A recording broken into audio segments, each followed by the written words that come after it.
Well, good afternoon, should I say good evening, good evening, good evening to everyone that's out there today watching or listening to your most favorite HBCU school. If you are not watching a game now, then I'm quite sure your favorite school has already finished playing already, as mine has already. And I am, as everyone knows, I am a Jackson State graduate, but I'm here to cover every HBCU school, as everyone knows. And I'm not going to jump into it right now, but I will be getting into all of the scores. We have quite a few games that are already final, and we're going to catch you up on all of those games from the SWAC, the MEAC, the SAIC, CIAA, and also the independents.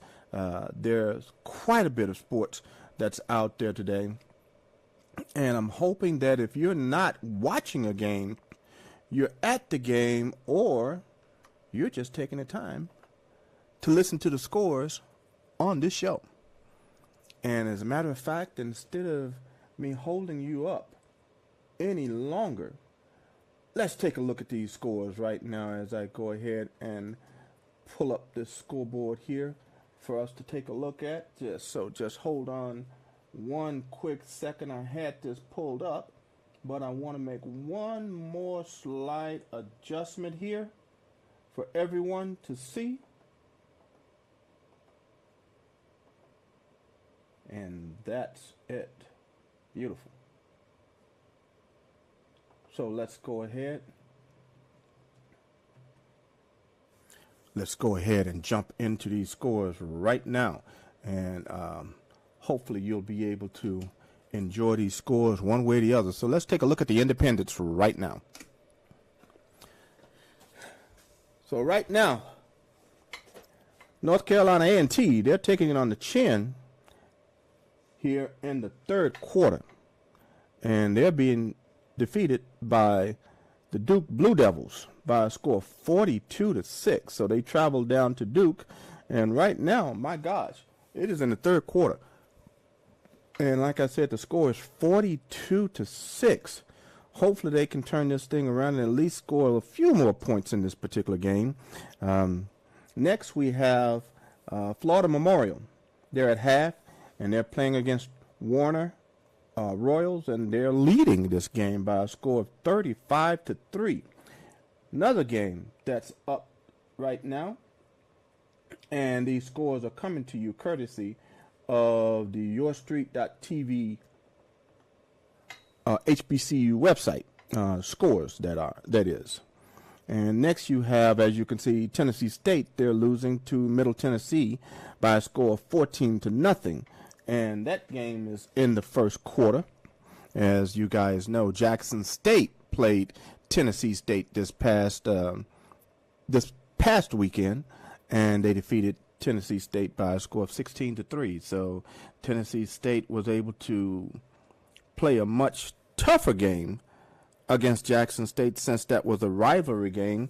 And not only was it a rivalry game as far as Tennessee State was concerned in the Southern Heritage Classic, but that particular game, unless there's a new contract arrangement, but that will probably be the last time Tennessee State and Jackson State play in the Southern Heritage Classic for a few years to come, unless the Summit Management Corporation is able to work out a new contract deal between Jackson State and Tennessee State. A lot of people are under the misconception that that contract is between Tennessee State and Jackson State because of the response that Tennessee State gave. But that game is actually put on by the Summit Management Corporation out of Memphis, Tennessee, and it is played in the Southern Heritage Classic. So that game is not between Jackson State. I'm sorry, the contract discussions are not between Tennessee State and Jackson State, but between Jackson State and the Summit Management Corporation, and Tennessee State and the Summit Management Corporation.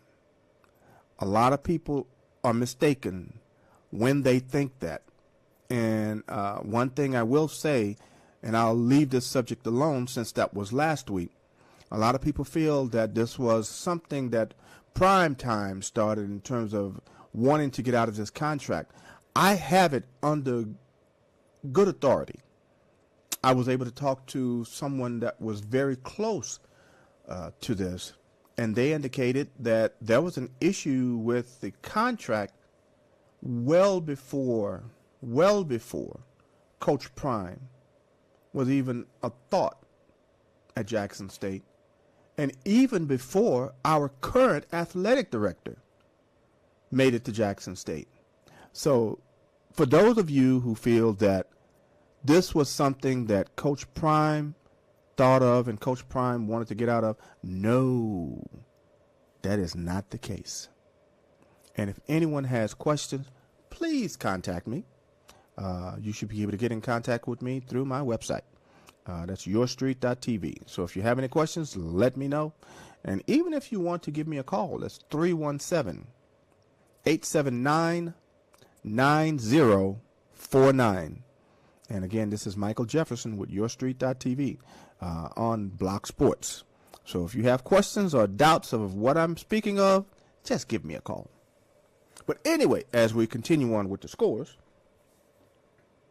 and since we've been talking, if I'm not mistaken, I think there was another score, and Middle Tennessee State now, let's go back to the scores.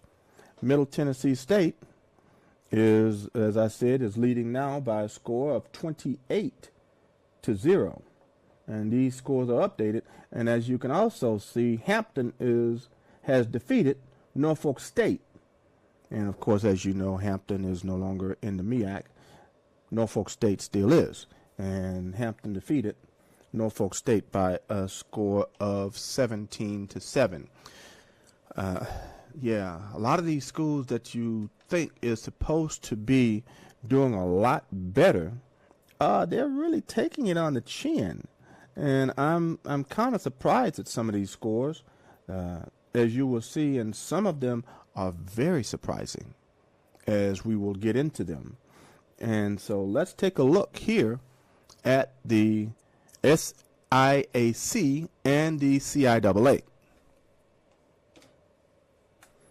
And as we see here, Miles and Valdosta State is scoreless. They are scoreless, and they are in the first quarter, and I'm kind of interested in seeing how well Miles College can play against Valdosta State. As a matter of fact, Valdosta State lost to Virginia Union last week, which was a very surprising score. So, because Valdosta State is essentially the school that everyone wants to be able to put themselves in a position to defeat.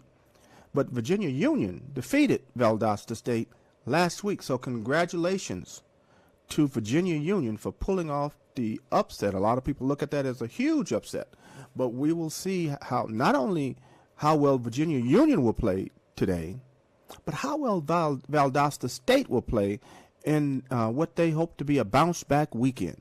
Even though they're not an HBCU school, but they're playing against an HBCU school in Miles College. So we'll be interested in seeing how well Miles College is able to turn the tables against Valdosta State, and whether or not Valdosta State is able to say enough is enough. As we continue on, we see that Howard University defeated Morehouse, and hopefully we'll get a phone call from someone who was actually at that particular game today and give us more insight on what was happening. They were actually hoping that the game would be a lot closer, but as you can see, Howard University, they pretty much turned it on, and they made that game not close at all. And that score was 31-0, as you can see. As I said a while ago, I believed in the Bison of Howard University because I had the opportunity at the MEAC Media Day to speak to Coach Scott, the head football coach for Howard University. And all of the things that he was saying and listening to the players, it was just a different attitude, different atmosphere. Even though they lost their first couple of games, I believe in Howard. If they don't turn it around this year, I would say next year, look out for Howard. It's been a while since they've had a winning season, but I think because of the attitude of the coach, and as long as his coaching permeates through the locker room, you're going to see a major difference in how those players play. And I'm quite sure with that will bring on even better recruiting.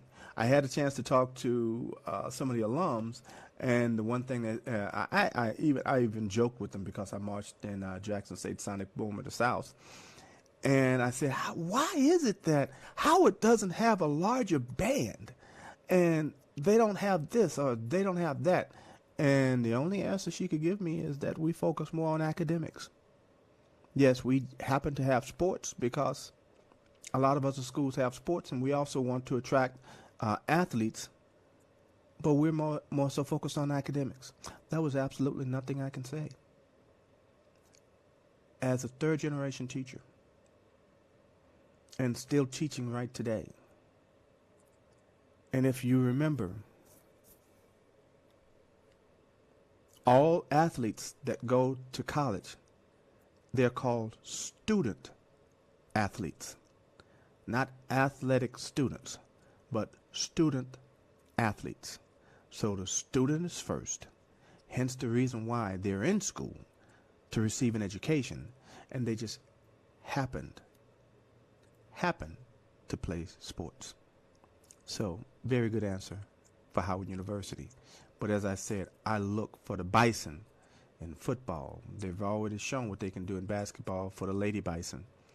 They've already shown that they can be and will be a force. And this is my prediction. They will be a force to reckon with in a couple of years. So look out for Howard. And there's also a couple of other teams to look out for as well as we get into the scores for the other conferences. So as we continue on, you have, as you can see, you have Clark Atlanta losing to Lane by a score, by a score of 38-6.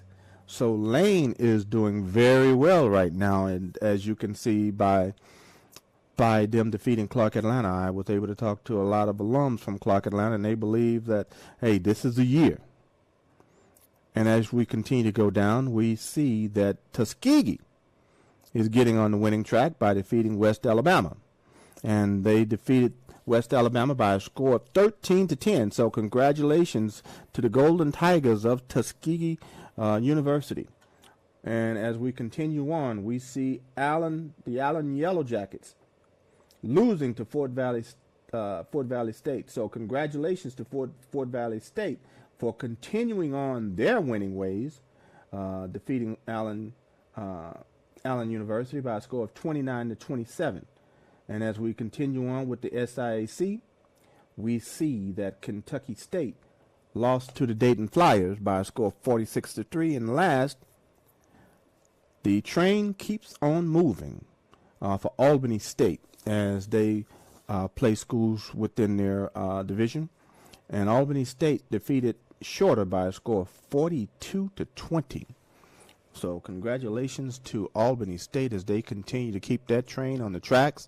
Yes, they played against Florida A&M last week. They came up on the losing end of the score last week.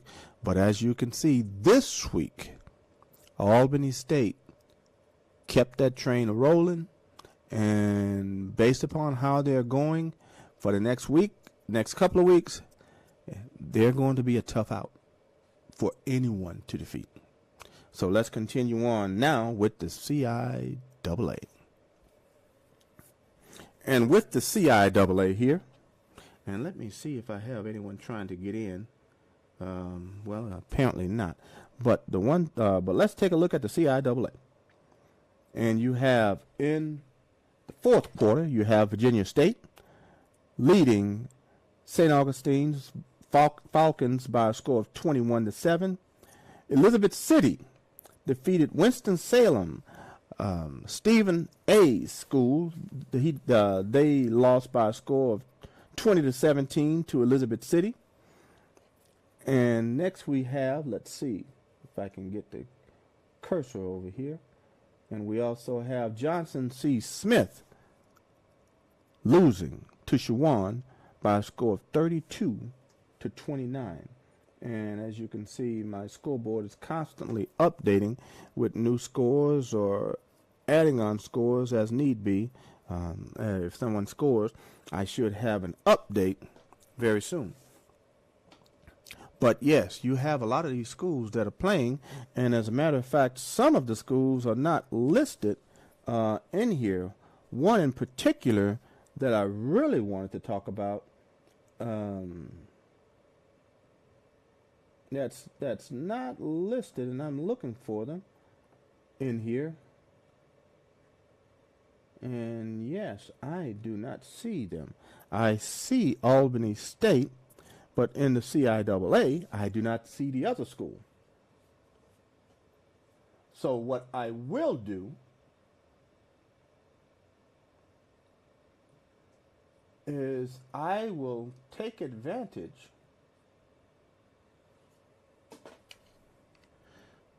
of, let's see if this is, yes, I will take advantage of the Onedin Group scoreboard. And this is Mr. Eric Moore, who I have worked with on several occasions, and I am going to show him some love here by using his scoreboard to add on to some of the scores that are not listed in our scoreboard.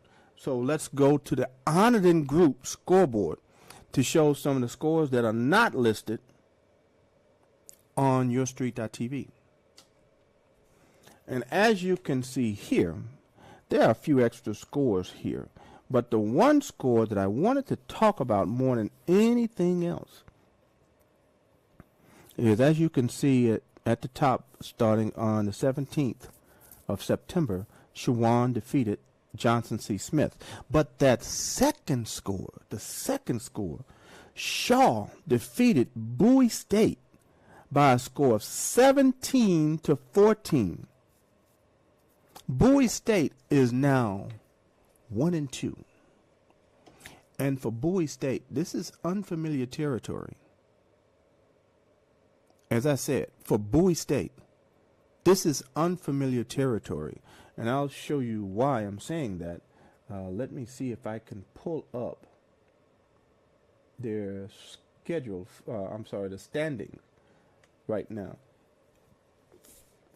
Some of the standings have been updated in terms of their standings, and some may have not been. But I want you to see the standings currently for the CIAA. Even though I'm getting a little ahead of myself, But you guys have to see this to understand where I'm going. Look at where we stand today. I've been talking about Shaw for a while. And if you notice, even though Shaw is 1-2 overall, they're 1-0 in conference play. Now, the good thing about what Bowie State has done is that they have not played anyone in their division. So in the Northern Division, even though you see them with the record of 1-2 and with the conference record of 0-1, they have not played a division game, which means they still have an opportunity to come out of this thing doing a little bit better. But in order to play in the conference championship, you got to beat the teams in front of you. I've always said, and as you look at this, at the records here, I've always said for this year to watch out for Shaw. But also because of what's been going on and how Virginia Union has played, take a look at the only team in the conference who is undefeated. And as I said, the only team that's undefeated in the conference, and that's Virginia Union. Now, a lot of people would have probably said, yeah, they're not going to stand a chance against Valdosta State. And then they probably would have been right under most years. But not this year. Because guess what? Virginia Union ended up defeating Valdosta State. And that was a high-scoring game. And to show you the score of that game, that score was 45-40. So 45-40 against Valdosta State. And as I said, congratulations to Virginia Union. That was a hard-fought game, so congratulations in terms of what you did, how you did it, and whether it was all defense or all offense, the bottom line is you won. Now, they still have a game to play today. And the question is whether or not they will win. They should win because they're playing Livingstone. Now, a lot of individuals might say, well, yes, you still have to play the game, and that is true. Because on any given day, and we're going to talk about that in a few minutes, on any given day, you can be defeated. And that's one thing that a lot of people have come to understand. You can be defeated any given day because every dog will have their day. Now, and as we continue, we've gone through pretty much all of the CIAA scores that I really wanted to bring up. And let me make sure of that. Making sure that I highlighted all of the schools that I wanted to. The only other two schools that I'll mention is that three schools. Virginia State is leading St. Augustine's by a score of 21-7 in the third quarter. Virginia Union, as I said, who defeated Valdosta State, they are leading Livingstone by a score of 35-7. And I'm sorry, 35-6. Sorry about that. In the fourth quarter. And Fayetteville State in the second quarter, they're leading Lincoln of Pennsylvania by a score of 10-0. So that game is yet to be completed. All of the games that I just mentioned are yet to be completed. Virginia State against St. Augustine's, Virginia Union against Livingstone, and Lincoln against Fayetteville State. The only game that will is coming to a close very soon is going to be Virginia Union against Livingstone. That game is in the fourth quarter, and as I said, that score is 35-6 in favor of Virginia Union. And with that being the case, they will end up being 3-0 after this weekend is over. So congratulations to them as they continue to move forward with their schedule. And as I continue on with the scores for today's games,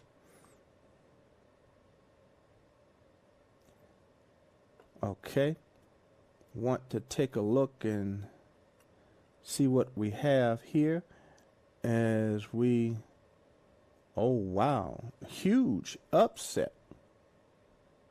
Huge upset. So that means I'm going to start with the MEAC conference first. And then we're going to get into the upset. So in the MEAC conference, let's take a look at them first. In the MEAC, and I guess you could say this is also maybe considered an upset, but look at North Carolina Central. North Carolina Central, they are really playing some ball this year. And if I'm not mistaken, they're undefeated. They're undefeated this year, haven't lost a game. And they are defeating currently, and it's in the third quarter, so they still have a lot of time to play in this game, but they're leading by 17 points. And the score is North Carolina Central 38, New Hampshire 21.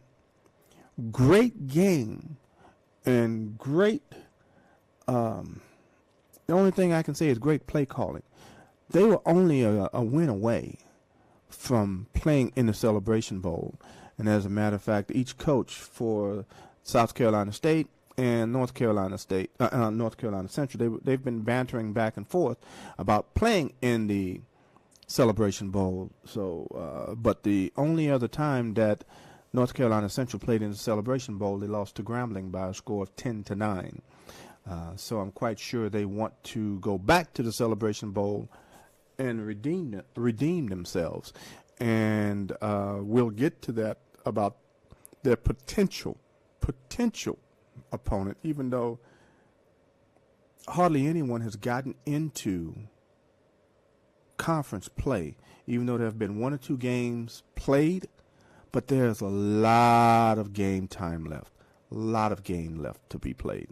So we shall see how long that has to go, and by November, we believe a lot of the shaking and baking should already be decided, and we'll see who makes it there.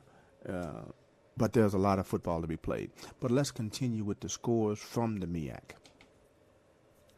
And as we continue, we talked about earlier, as we were looking at the SIAC, we saw that Howard had defeated Morehouse by a score of 31-0. And you also see that Hampton defeated Norfolk State. And, of course, Virginia Lynchburg lost to Delaware State by a score of 35-19. And Morgan State, the former coach of Bowie State, has moved on, of course, as we talked about that. Coach Damon Wilson, and he's now with Morgan State. And that score, he won by a score, his team won by a score of 24-9. So he's continuing with his winning tradition, moving it from, Bowie State, moving his winning tradition from Bowie State onto Morgan State. And he believes, and he has placed in his players' minds, heart, and soul that as long as the Celebration Bowl is going to be played this year, Morgan State should be in the Celebration Bowl. And the one thing I can say, if Morgan State doesn't play in the Celebration Bowl this year, and I know South Carolina State and North Carolina Central would have something to say about what the Morgan State coach has to say, but yet and still, guys, Coach Wilson is like, if there's a championship game to be played this year, we should be in it. And his players, if you look a person in the eyes never lie. And the one thing I can easily say, those players for Morgan State are with their coach. And you can see by that particular score on the scoreboard right now, by that, looking at that score, for what they did. Oh, and let me, I'm sorry, let me scroll down because my scoreboard is updating. As you can see, by them defeating Sacred Heart, and a lot of people may say, well, Sacred Heart doesn't have a good team. It doesn't matter because you can still lose. But they defeated Sacred Heart by a score of 24-9. And I can tell you, with that, that lets me know, watch out for Morgan State. Because like I said, on any given day, you can be defeated. And as I'm about to go into the scores of the SWAC conference, we're about to see that. And so for the SWAC conference scores, let's take a look and see what we have here.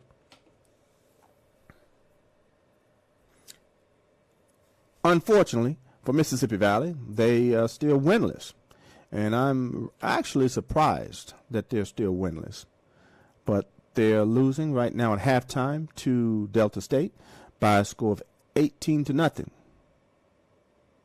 In, wow, the second quarter, you have the Cowboys of Oklahoma State just putting a whipping on UAPB, the Golden Lions of Arkansas Pine Bluff. They're just taking them to the woodshed, and that score is 42-0. My hope is this. I just hope UAPB is able to score at least 3 points. But even with that, there have been other schools across the country that did not score any points, and those were considered big-time schools. And they ran up against Buzzsaws today. And even though those weren't HBCU schools, I'm not going to get into those schools. But there are certain schools that ran up against Buzzsaws that did not score a point. Unfortunately, UAPB happened to be one of those schools that have run up against the Buzzsaw in Oklahoma State. And Oklahoma State runs up and down the field like it's a track field. And it doesn't matter who they're playing. Unfortunately, it just happens to be UAPB that they're going up and down the field against today. I just hope that they have their second and third string guys in the game now. But let's continue to look at some of the scores in the SWAC conference. As we continue on with the scoring, you see Prairie View behind Incarnate Word by a score of 20-7. And as a matter of fact, let me say something about the Incarnate Word. I had no idea who the heck Incarnate Word was, but all of a sudden, Incarnate Word has put together a very solid FCS program. And for the last couple of years, I know they've been around for a little while, but all of a sudden, they have a very solid program. And I cannot remember where they're ranked in the FCS, but they're ranked very high. They're ranked higher than Jackson State, as a matter of fact. If I'm not mistaken, I know they're ranked in the top 15, and we can check into that in a few minutes. But the Incarnate Word, they are a solid football program. And if I'm not mistaken, they are undefeated. And last week, it was either last week or week before last, they defeated a team that was ranked in the top 10. Either last week or week before last, moving them up in the standings. So Incarnate Word is no joke. They have a very solid program. And for Prairie View to have scored 7 points against Incarnate Word, that tells me something about Prairie View. That means that Prairie View still has a solid team, even though the head coach has changed. But that tells me that that program is solid and to watch out for Prairie View. Incarnate Word, yes. All I'm saying is solid program, solid school, solid football program. And hopefully Prairie View does a little bit better, but we shall continue to watch that game. Now, as we continue to move on, looking at the SWAC scores, you see Alcorn, game just starting in the first quarter, and that score is 0-0 against McNeese State. And so Alcorn is down in McNeese, Louisiana. And as I said, that score is 0-0 for now. Now let's move into some other games here. Alabama A&M is not what they used to be since Aqeel Glass graduated. Hate to say that, but it's the truth. And, well, my scoreboard just updated, so I apologize to you again. And they lost today by a score of 28-3 to Austin Peay. Now, Austin Peay happens to have a pretty good pretty good team. So for them to be held to 28 points, it's kudos for Alabama A&M's defense. But now, as we continue to move into some of the scores, one game, as we can see here, Southern University did not score a point, and they ended up losing to Texas Southern. Yes, folks, you heard me. Southern University, even though they traveled to Texas Southern, they ended up losing to Texas Southern by a score of 24-0. And, oh, sorry about that. But for that to actually happen, for them to lose that game to Texas Southern, as I said, in the SWAC conference, there are no easy wins. And this just proved it. Prairie View, the coach for Prairie View, Coach Dooley, when he coached at Prairie View, of course there were tough battles against Prairie View and Texas Southern because those were in-state rivals. But if I'm not mistaken, I don't believe Coach Dooley ever lost to Prairie View. Prairie View ever lost to Texas Southern under the leadership of Coach Dooley while he was there. But now, since Coach Dooley is no longer at Prairie View, and now he's at Southern, Texas Southern just spanked Southern University at home under Coach Dooley. So it'll be kind of interesting to see, and I'm going to have to go back and pull that record up for next week to find out what Coach Dooley's record is against Texas Southern. But for them to see that score of what Texas Southern did to Southern, that says a lot. And as I said, as you can see, that score says 24-0. Texas Southern over Southern University. No easy wins in the SWAC, folks. There are no easy wins in the SWAC. And that gives you an example of what I've been talking about all this time. And for what Texas Southern just did, need I say anymore? That's just a huge win. And that's a huge win for them. And I'm looking to see if I missed any scores except for the one I'm about to go to. And no, I have not missed any scores, but except the one last score that I intend to discuss. No upset, but it's just the amount of points that was scored in that game. Now, we've talked about the upset between Texas Southern and Southern University, but now here's just the thumping that was put on today. And as you can see, this last game, the Tigers, and of course my scoreboard is updating. I need to change the frequency in the updates. But as you can see, the Tigers of Jackson State defeated the Tigers of Grambling in the vet by a score of 66-24. Now, that score was much closer at halftime. If I'm not mistaken, at halftime, it was 24-17. But as you can see now, that score at the final was 24-66. So Jackson State just went on a tear against Grambling in the second half. And as you can see, they were only able to get an additional 7 points for Grambling, that is. I'm sorry, the score was 21-17. 21-17 in favor of Jackson State University. But as you can see, from that 21 points Jackson State had, they were able to score 43 additional points against the Tigers of Grambling University.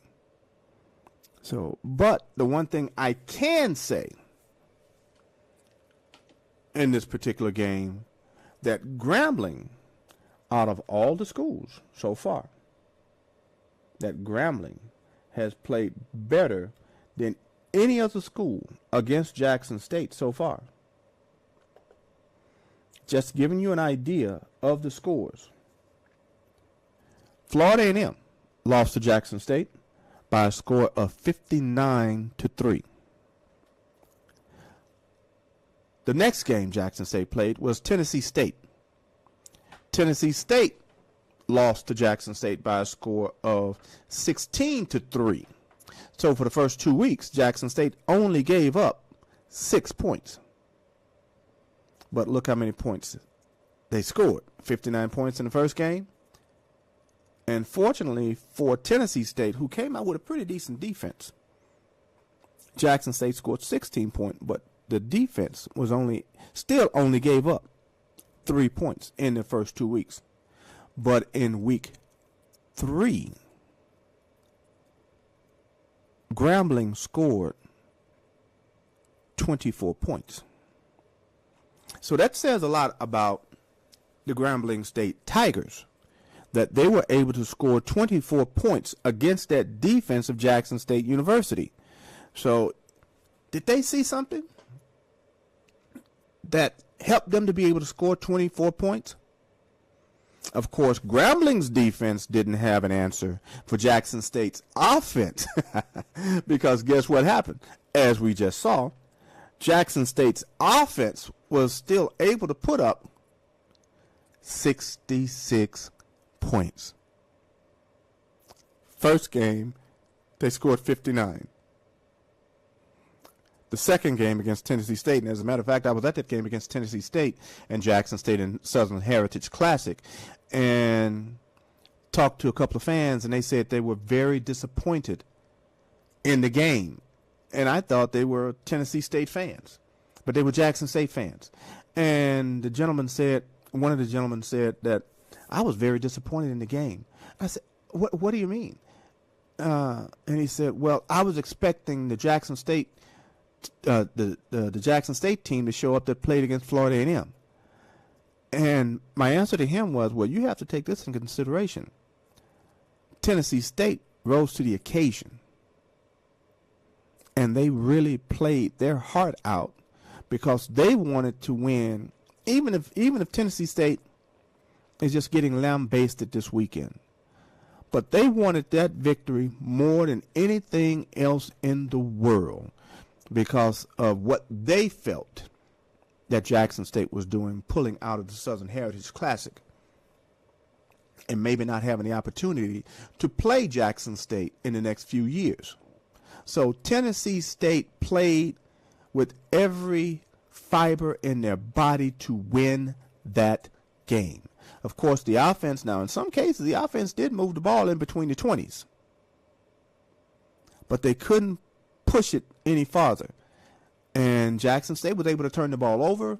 Their defense, that Tiger defense, the real Tiger it is, the JSU Tiger defense, they turned that ball over. They got the ball back from TSU, and TSU was not able to do anything. But here come the other set of Tigers from Grambling, the G-men. They were able to score 24 points against this vaunted JSU Tiger defense. But in the end, the Tigers of Jackson State were still victorious. And we're talking about, and I alluded to earlier, about the Southern Heritage Classic. There's a lot of football left to play. A lot of football left to play. Jackson State still has to go through Southern. They still have to go through Alcorn. They still have to go through Mississippi Valley. They still have to go through the Alabamas. They've already defeated Grambling. They've already defeated Florida A&M. Grambling doesn't count against the division standing. But it does say a lot about their answer to SWAC opponents. And having hung 66 points on Grambling, which has their new head coach, that says a lot about what the statement that the Tigers are trying to put in place in the SWAC conference. Now, I can also say the same thing about the statement that North Carolina Central is making as well, because North Carolina Central is also making a huge statement in their game against New Hampshire. And as I said, if I am not mistaken, and let me verify, if I'm not mistaken, North Carolina Central is undefeated. And let me make sure if they're 2-0 or 3-0. And if they win this game, North Carolina Central will be 3-0, as I first believed. They defeated North Carolina A&T in week 1, and in week 2, they defeated Winston-Salem. And today they're playing the University of New Hampshire, and they are playing at New Hampshire, by the way. And then the next week, which a lot of individuals believe is their week off, they will be, and I apologize to Virginia University at Lynchburg. I apologize to you for saying that. But a lot of individuals believe that that will be a week off for North Carolina Central. But it'll be interesting to see how well they play against Virginia Lynchburg, because they're still winning against New Hampshire. And also how well they play at Campbell. And then their first real test will be 2 weeks in a row. Or should I say 3 weeks in a row after they play, after this game this weekend and after Virginia Lynchburg. I would say the next 3 weeks will be a huge test for North Carolina Central. And let me pull up their schedule here for you to see. And as you can see, as far as the schedule goes,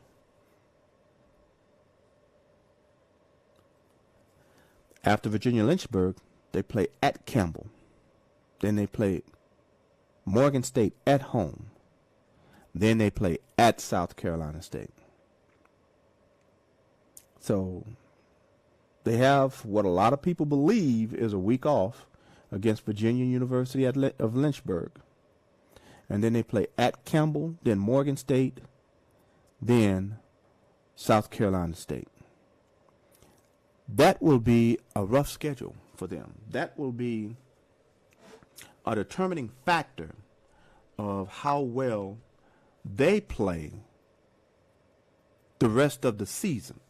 And it'll be very interesting to see whether or not they will be able to maintain their standard of play, because right now, as it stands, and as I indicated, right now as it stands, it's in the third quarter, and that score is still 38-21.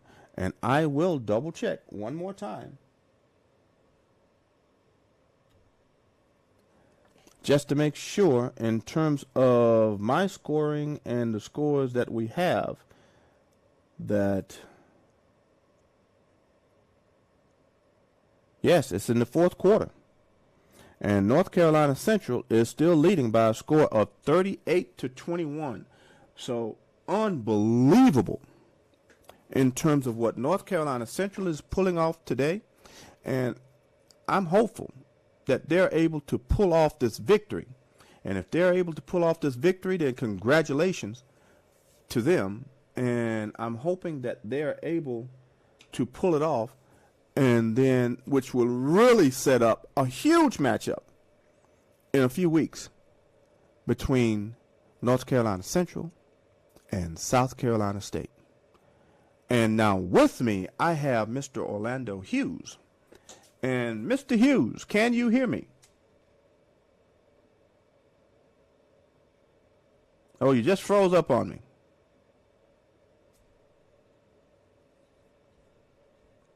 Oh, I'm not able to hear you.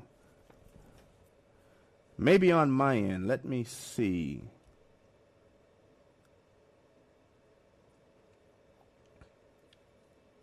So hopefully we'll get Mr. Hughes back in here. And let me see. It might be on my end that I'm not hearing him. But he's going to try to come back in. And so I can bring him on the channel. And so we can discuss Howard University and the Morehouse Tigers. And he was at that game today, and he called that particular game. And we want to get a little bit more insight as to what actually transpired.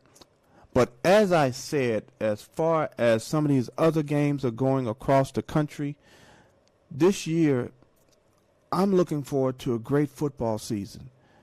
It's going to be as unpredictable as all get out, especially in every conference. Right now, Jackson State, they're trying to make a huge statement. So they're trying to make a huge statement for what's going on with them and for how they're playing. So it'll be interesting to see whether or not Jackson State can maintain their standard of play.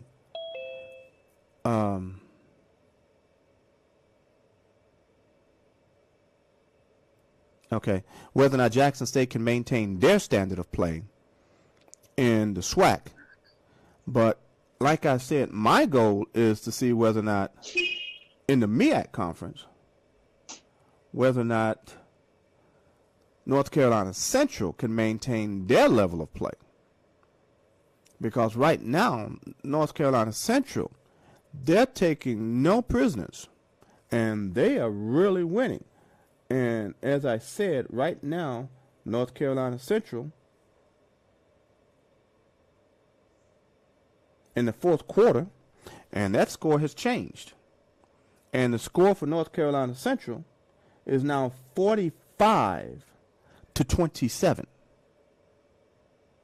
So way to go, Idaho. And of course, that's just a play on words because that's North Carolina Central defeating, currently leading New Hampshire. Mr. Hughes, can you hear me? I can hear you loud and clear, Michael. And as a matter of fact, I'm trying to bring him up on my end, but for some reason, I'm not able to bring him up any louder. But that's on me, I think. Now, Mike, can you boost your signal, Mr. Hughes? I just boost my signal up. Do you have me now? A little bit better on the frequency. Let's see what I can do.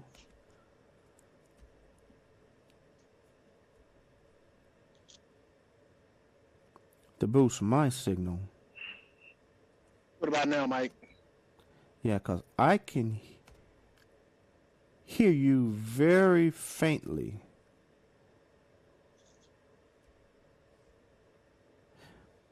And as a matter of fact, I may have to bring you in on my cell phone and you call in. Okay. And I put you on speaker that way. So that may be the best thing for us to do.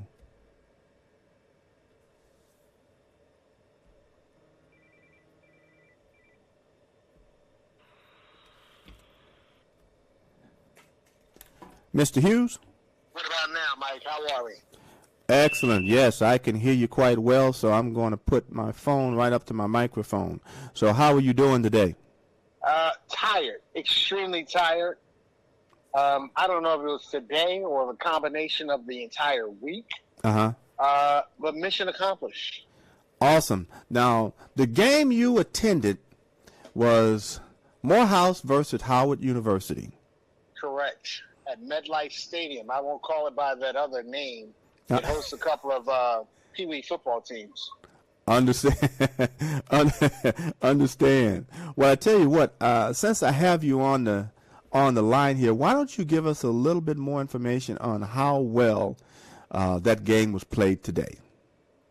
Well, it was a 0-0 score going into the half. Third quarter, I felt like the size of Division I MEAC school, Howard University, this basically physically took its toll on Morehouse. I think Morehouse struggles with their identity. They don't know what kind of team they want to be. Very predictable offensively. And once Larry Scott figured it out, he was able to dial up some calls to take advantage of the matchups.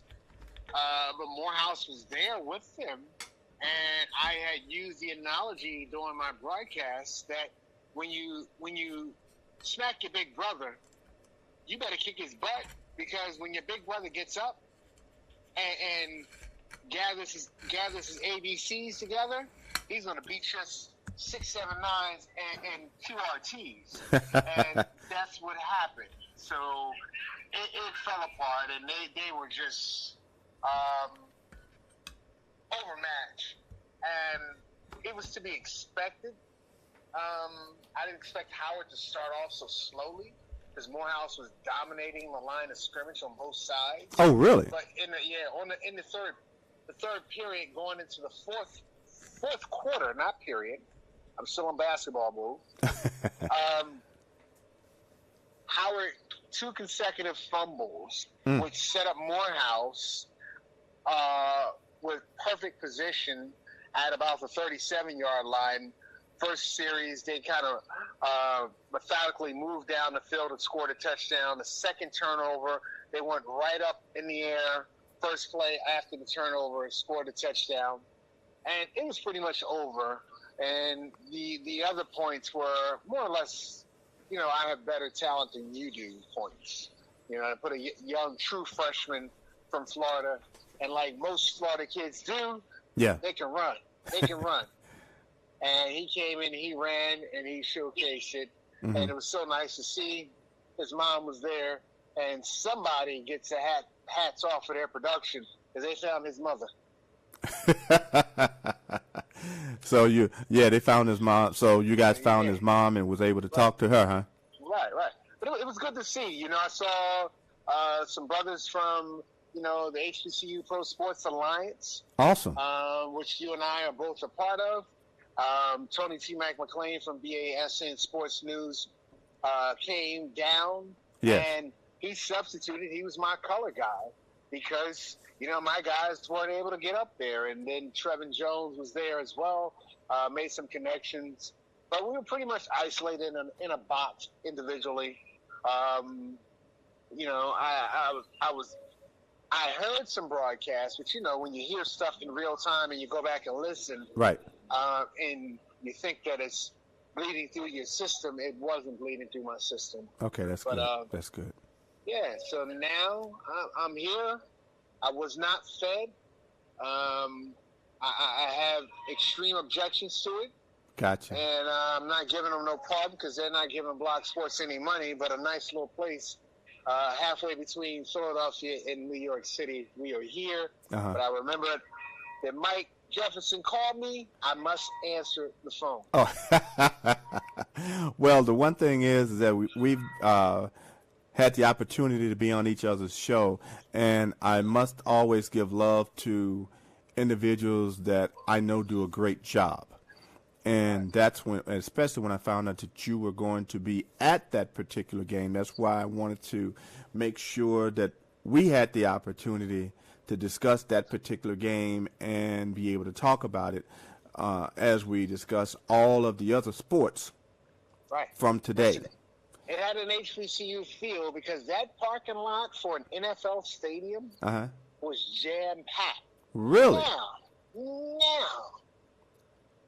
I don't know, and that's a huge stadium that seats a lot of people. That's a stadium that, hosted the Super Bowl several years back. That's right. Between the Seahawks and the Broncos. That's right.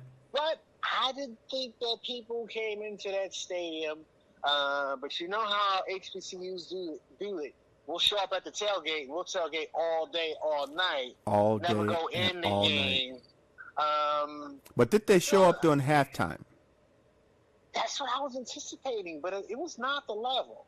It was not the level. Although at halftime, I had to run out there because Lord knows I drank one too many smoothies at halftime. So okay. I'm not your best point of reference, but I thought at least I held my own for that part. But it really wasn't there. I mean,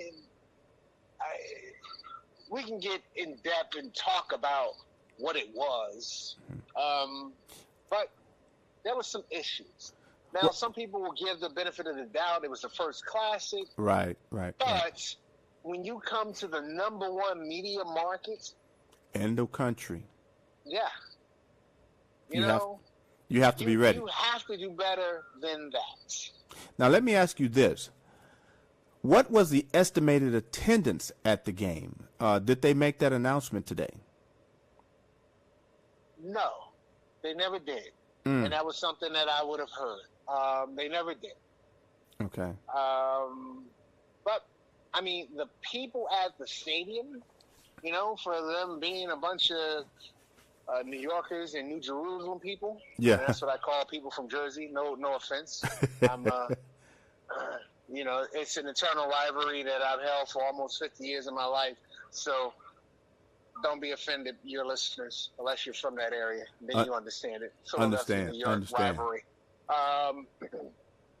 It was never mentioned. But there was some areas for improvement. One of the obstacles really wasn't the butterfly that he proclaimed himself to be. And we met the real butterfly that was in charge of everything. And once we met that butterfly, you understood what the issues were. Yeah. Yep. Yeah. And unfortunately, when you put on a classic for the very first time, a lot of individuals underestimate the amount of work that's required to actually put on such an event.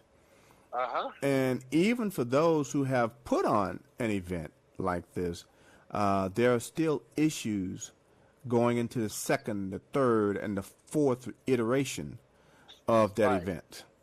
And it's kind of interesting just to see how it's handled and how it even plays out. But unfortunately, especially the first couple of years, and as much as I hate to say it, but when you go back next year, you will probably face the pretty much the same thing.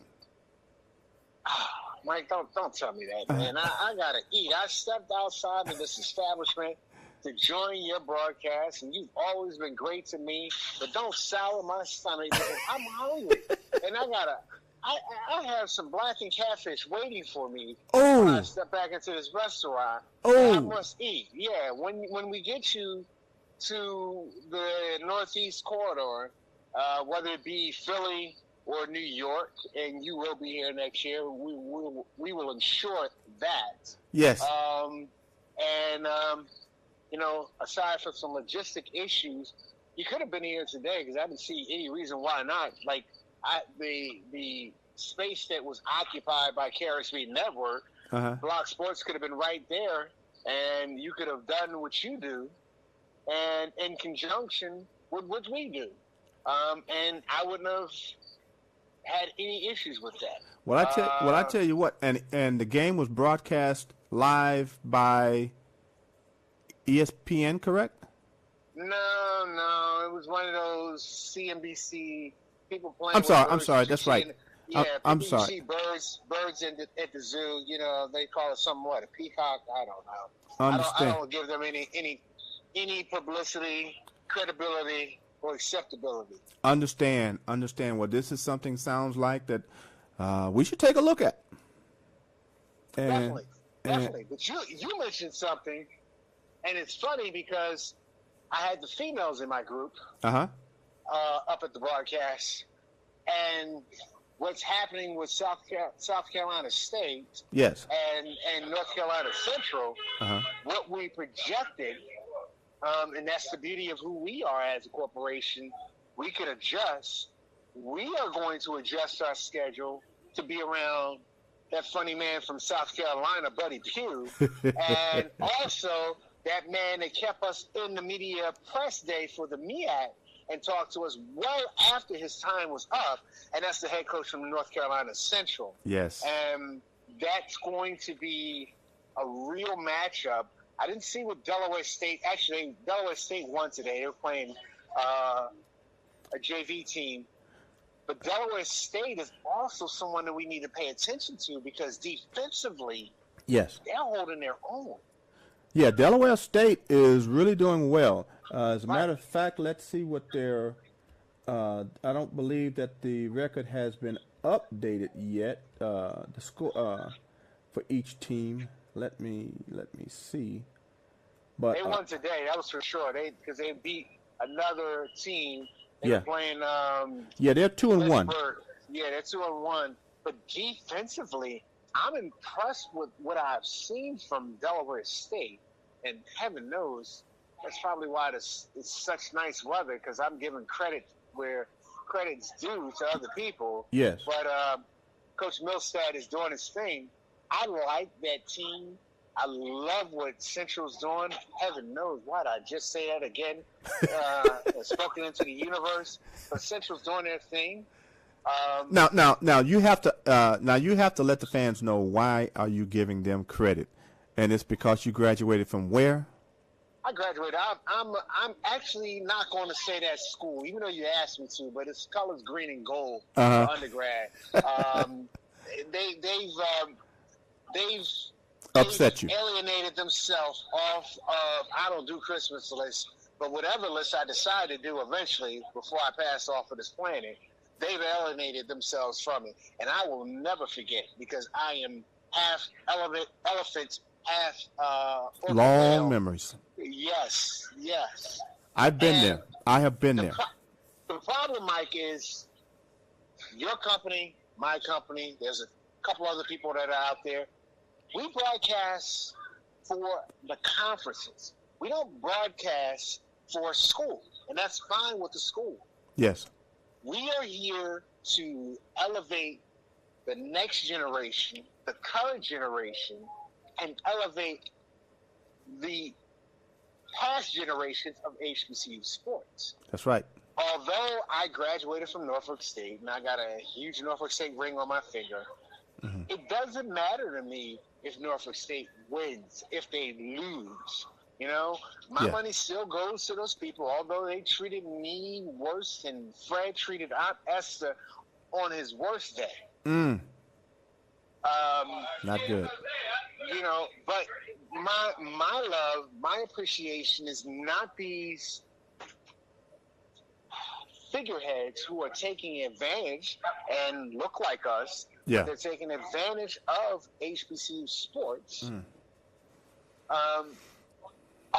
You know, I believe in the power of what they're doing in sports. Yes. And if we're going to hold an event like this in New York, Yes. all right, Yes. you have to do a little bit better. Yes. Because I agree. there are things and there are stuff that is done. You came 11 hours to drive to Norfolk, Virginia at the MEAC Media Day. You arrived, you had all your press credentials, and you went in, you were out. We went overtime. They did not disturb us. Exactly. And it was done. You know, you came the first time, last minute, down to the tournament. You went in, and it was done. So this, an event that's less than 80 miles from our front door to their front door of the stadium. Yes. And I'm telling your listeners that if I have not aged by 20 years this week, And I made a promise to you and a couple of other folks. I don't jump off of bridges, but I'll hold some people over bridges. I definitely believe in that big red syndrome. Yeah. Of establishing office hours with certain people.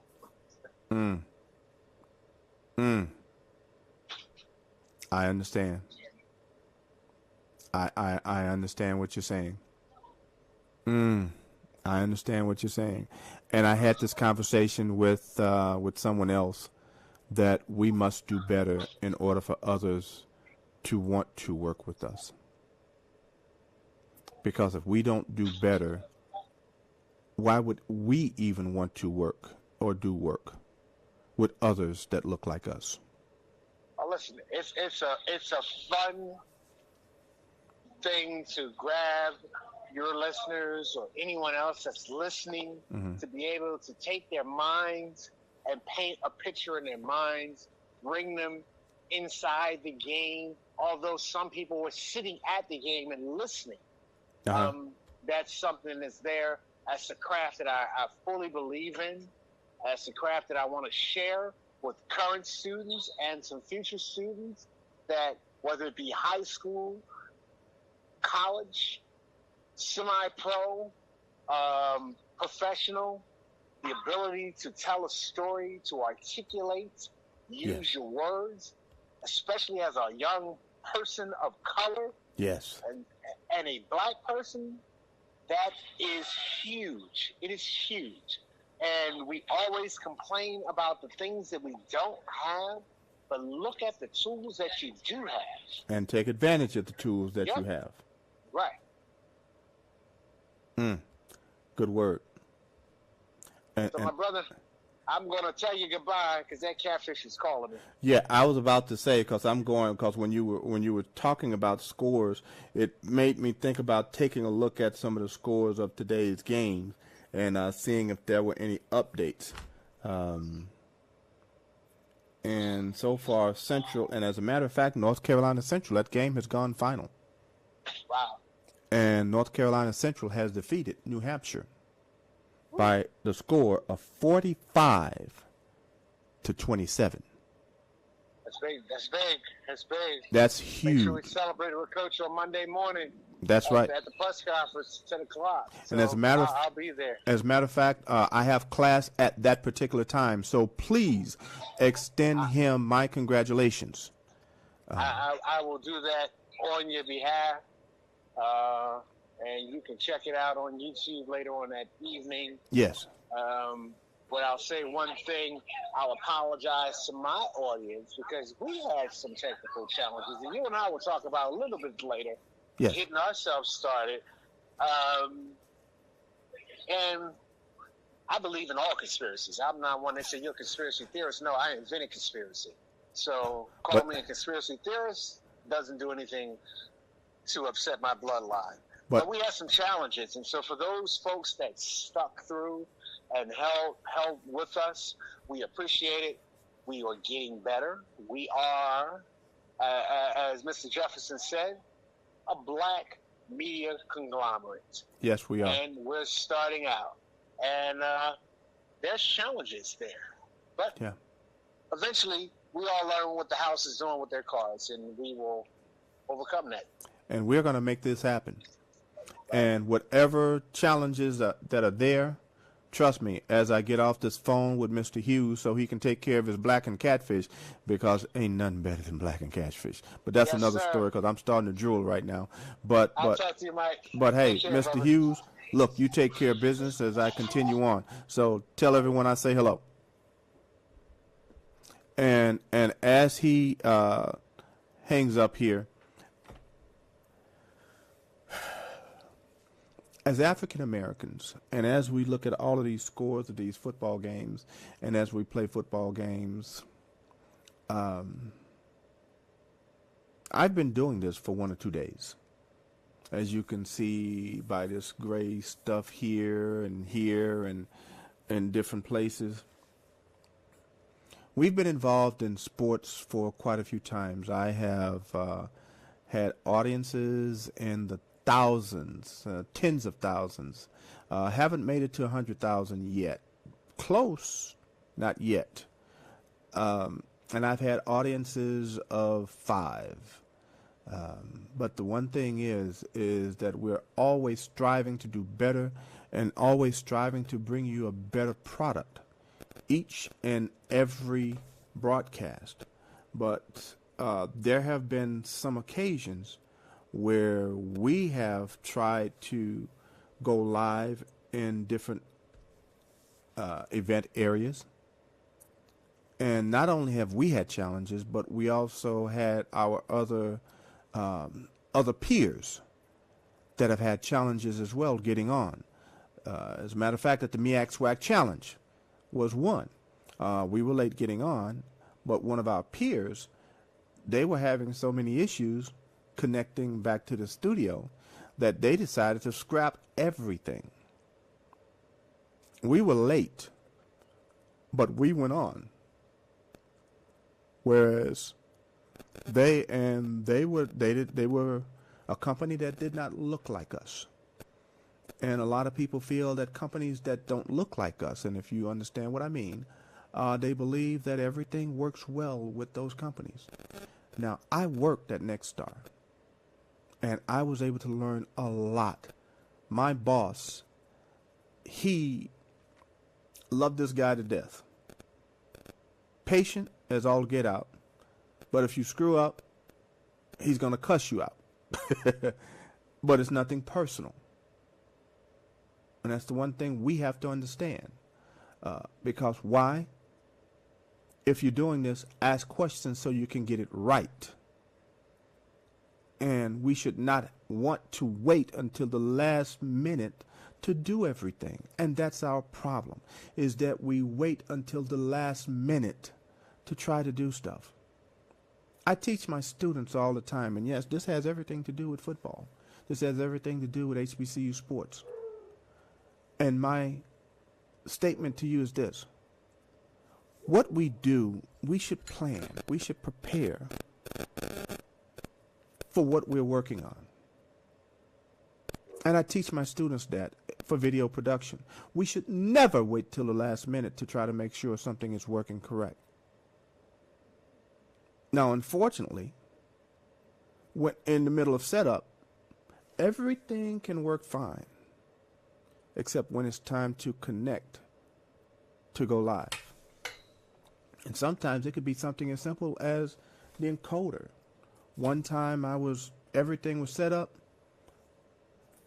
30 minutes before broadcast, 45, or I can't even remember how long, but well ahead of time. And my encoder died. And I had to find another solution to make sure that the broadcast got out. Or the internet connection may not work. You have to work through these problems. But if you don't plan and you don't prepare for what you have to do, then your performance will suffer. And these are things that we must do on a regular basis. We must prepare because we are only as good as our last performance. And for what I do, have I continued to make mistakes or have I made mistakes? Yes, I have made mistakes. But I try to make sure that I do not make the same mistake twice. And a lot of people feel that the other companies with 4 letters behind their name, that they never make a mistake. Not true. They make many mistakes as we do. If not more, because they have more broadcasts than we do. But yes, and a lot of them we see. And a lot of them we find out about. And we know what errors that they had and what we need to do to make sure we don't have those same errors. But let me get off of my soapbox and let's get back to HBCU scoring. And as I said, in the MEAC, congratulations to North Carolina Central, because North Carolina Central defeated New Hampshire. And that score was 45-27. So that was a huge win. A huge win for them. And I look forward to the rest of the season and how well they play down the line. Because with them playing this well early on in the season, they may be the team to beat later on down the line. And as a matter of fact, just to give you an update, in the second quarter, Alcorn State University is leading McNeese State by a score of 14-0. And Alcorn is in McNeese State. So so far, the Braves of Alcorn, they're leading McNeese State. And hopefully they're able to pull out that victory against McNeese State. But long way to go. And we just hope that they're able to continue to fight hard and pull that game out. In the third quarter, you have Oklahoma State still leading Arkansas Pine Bluff by a score of 49-7. Mississippi Valley has gotten on the scoreboard against Delta State. That score is now 18-3. So congratulations there. Of course, we talked about Southern University. All the other scores in the SWAC are final, with the exception of, as I said, you have the Jackson State Grambling game final, Austin P. Alabama A&M, and Southern Texas Southern. Those are three games that are final, with Jackson State defeating Grambling by a score of 66-24. Alabama A&M losing to Austin P by a score of 28-3, and Southern losing to Texas Southern by a score of 24-0. And the other games that are in play: Mississippi Valley losing to Delta State 18-3, Arkansas Pine Bluff losing to Oklahoma State by a score of 49-7, Prairie View currently losing to Incarnate Word by a score of 20-7, and Alcorn ahead right now of McNeese State by a score of 14-3. The last two games in the second quarter and the other two games that are still in play are in the third quarter. And with all of that being said, great games across the board.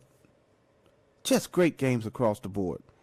And as you heard, we have a long way to go with who we have to work with.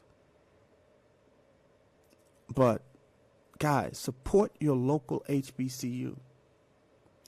We can only get better if you challenge your local school to get better.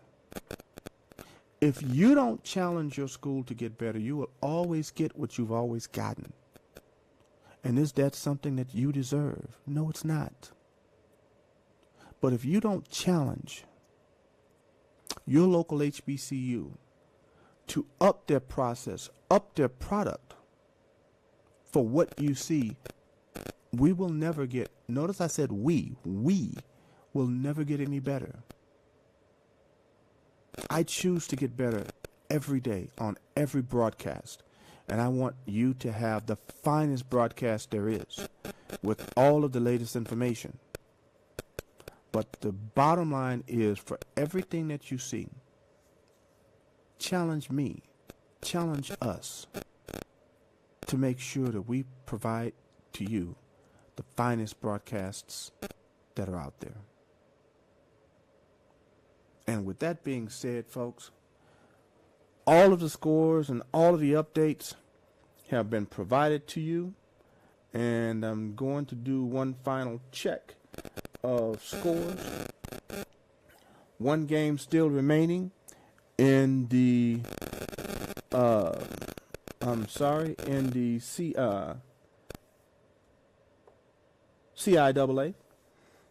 and that game happens to be Fayetteville State against Lincoln of Pennsylvania, and that score is 13-7. And Virginia Union, they're continuing to roll, defeating Virginia Union continuing to roll by defeating Livingstone by a score of 42-6, and they are the undefeated team in the CIAA. And in the SIC, Albany State they're still going on their winning ways. But Miles College, we only have one game that's still remaining in the SIAC, and Miles College is losing to Valdosta State by a score of 41-7. So Valdosta State doesn't have any losing hangovers for losing to, unfortunately, for them, Virginia Union, and they're taking it out on Miles College. So sorry to see that, but this is their bounce back weekend. And that's what Valdosta State is saying. And also, as we continue to move on in the MEAC, all games are final. And the last game that was yet to be played that just went final not too long ago was North Carolina Central defeating New Hampshire by a score of 45-27. Again, congratulations to New Hampshire in that game, because that is huge. And then the other games that are still remaining in the SWAC conference, and we just finished talking about those, and no major changes in any of those games, and we're just looking forward to hopefully seeing Prairie View come back against the Incarnate Word, and Alcorn holding on to their lead against McNeese State. And as I said, Alcorn is leading McNeese State in the second quarter by a score of 14-0, and Prairie View is trailing the Incarnate Word by the score of 20-7. But we're hoping that those two schools won. Prairie View comes back and Alcorn holds on. But until next week, we're going to come to you just a little bit earlier and do a pregame show. And for those games that are underway, we will go through and take a look at those scores. But right now, we're going to go ahead and sign off so you can finish watching the games of your choice. But we look forward to giving you scores, updates, and anything else along the way next week as we look into HBCU sports. And we will probably give you a pregame show next week and talk about upcoming games and what we see that could take place. So until next week, guys, may God bless you. May God keep you. Stay safe. And if for whatever reason you have not gotten a shot or not gotten a booster shot for COVID-19, go out and do so. Think about your family. Think about your friends. And think about yourself. And stay safe. God bless.